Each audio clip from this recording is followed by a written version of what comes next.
If you need to collect repeating sets of data, such as user addresses, employment history, covered family members in an insurance application form, Survey Creator offers an input field called a dynamic panel that lets you do just that.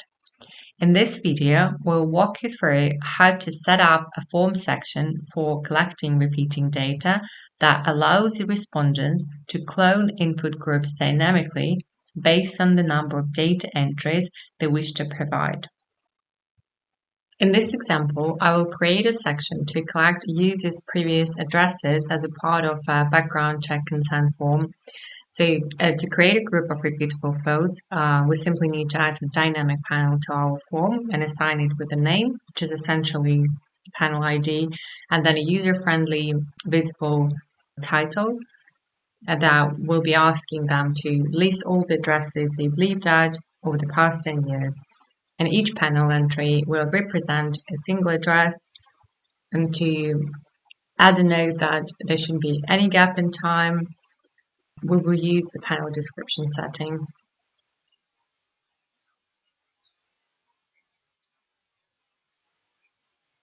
So now I will quickly fill the form with input fields and get back to you.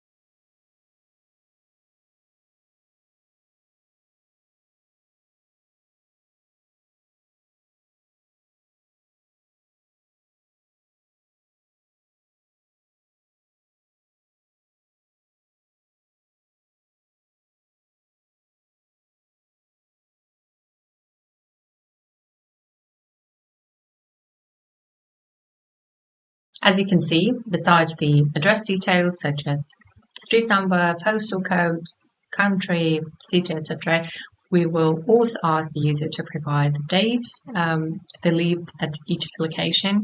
So there are also two fields collecting dates.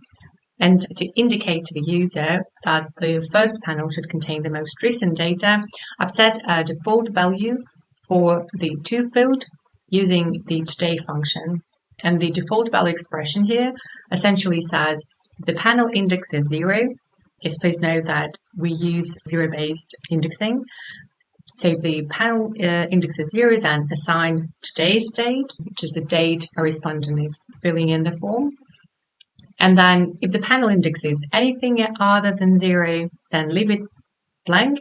And I've also set the first panel to read only, to ensure that users can't edit it. And if we go to the preview, we can see that the first panel, so in the first panel, the to field is in read-only mode, so it's not editable. And the value is set to today's date. And if we add another panel, then we can see that the to field, so the same field, but in the next panel, is editable and it has no default value. So the next thing we need to configure is individual titles for each dynamic panel section. This is needed to help users navigate through repeating sections and help them tell one from another, especially when they're in a collapsed state. So to do this, we'll use the panel title partner property, which is located under General. So we need to select our a dynamic panel, and then under General, here is the panel title property. And in my example, I will keep it very simple. So the title will include the word address, and then it will be followed by the panel number. And to access the number of each individual panel, I will use the syntax panel and then index, and both are in curly brackets. And I'm also going to add hash symbol before the number. So if you go to the preview for users, each panel title will look as follows. So it's address, hash, and then number. So if we add one more panel, it will be address, hash, G, etc.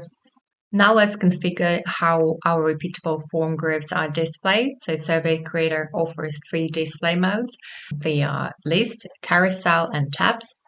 So in list mode, panels appear one after another vertically. You can control how those panels behave using the inner panel collapse state property. So if you choose collapse all, the initial set of panels will be collapsed by default, and users will need to expand them to enter their information. For example, if we set the initial panel count to 4, and then set the property to collapse all, and then go to the preview, we can see that all 4 panels are collapsed. Users can click the plus icon to expand panel, and then enter information, optionally collapse it back, and then proceed to the next one. The next option is to expand all panels. So if you set the inner panel collapse state property to expand all panels will be open by default, and users will be able to collapse them once they filled out the information. If the locked option disables collapsing or expanding entirely, so every panel remains fully expanded at all times. So if we select collapsed and then go to the preview, we can see that the plus and minus icon that used to enable users to manage the state of the panel, they are no longer available, so all panels are expanded. All right, so the next display mode option is carousel mode. So in carousel mode, only one panel is shown at a time. Users can switch between panels using navigation buttons, and there is also a panel counter displayed in the bottom right corner to show users their progress. You can customize the navigation button text. For example, instead of the default add new, since we are collecting addresses, we can change it to add new address. And now let's go to the preview to see how it appears to users.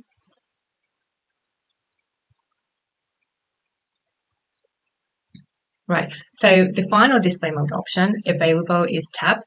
Tabs mode is similar to carousel mode, so it also shows only one panel at a time, and then users can use navigation buttons to switch between panels.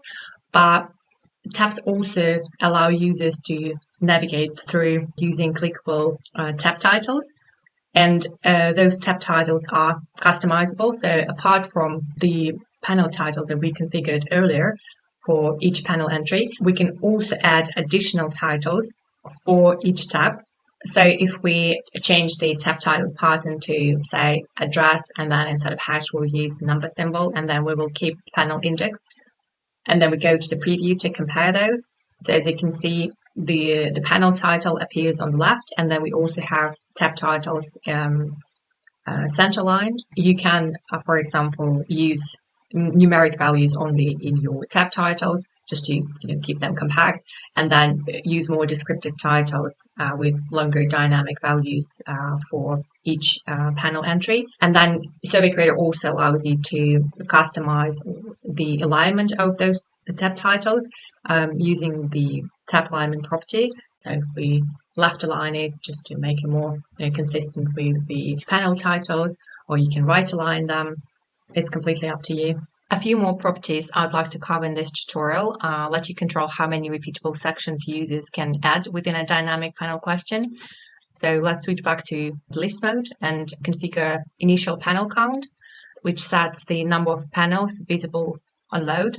I will set this to 2, and then minimum panel count, or it's basically a required panel count. It's the number of panels a user must complete in order to submit the form, or depending on your setting, even proceed to the next page. So we'll set this to 2 as well. And then the third setting would be maximum panel count. It limits how many panels a user can add to the form. I will set this to the panel. I will set this to 4. And I will also set the initial collapse state for the panel to first expanded. Now let's go to the preview.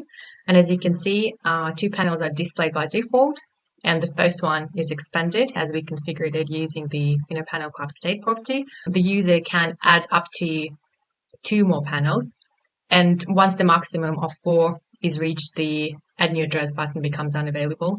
And if we set minimum and initial panel count settings to 0, so let's go back and then do that. And now back to the preview. So users will see this placeholder instead of a panel. And text within this placeholder is customizable. So you can customize the text using the empty panel text property. So let's do that.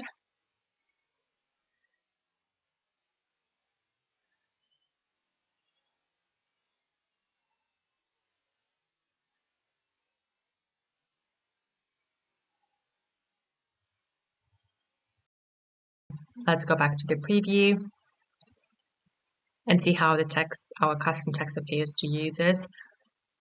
You can also control whether users are allowed to add or remove panels. Additionally, there is an option to show a confirmation dialog when a user tries to delete a panel.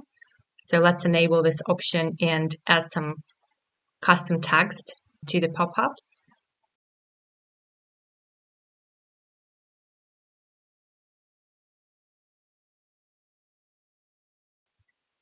And now let's try to remove the panel.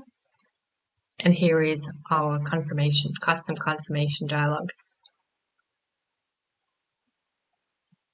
And finally, if your repeated sections are complex and might overwhelm users, especially if they fill out the form on mobile devices, you can improve usability by changing the survey layout to show single input field per page. So this property is located at the server level settings. So let's select the show single input field per page option.